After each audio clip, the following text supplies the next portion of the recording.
I'm Omar Sachedina with a tale of two cities signaling a boom in the Canadian real estate market. In Vancouver and Toronto, more homes were sold this past June than any other June before it, and they're getting more expensive.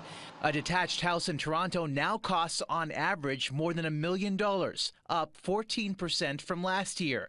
And in Vancouver, more than $1.1 million, up 15%. If there is an interest rate cut next week, as most of the big banks predict, it would make the cost of borrowing even cheaper. More people will be in the market looking for houses, and so demand should rise, and that could well add fuel to that fire. The debt levels are rising at a fairly dramatic level. This credit counselor says he's seeing more clients struggling with heavily financed homes. In 2015, we saw a 15% spike in mortgage debt, but we only saw a 5% increase in mortgage payments, fueling fears that any fluctuations on interest rates or prices could lead to a housing crash. That's why this report is recommending Canada put up to $9 billion in a rainy day fund to shield itself.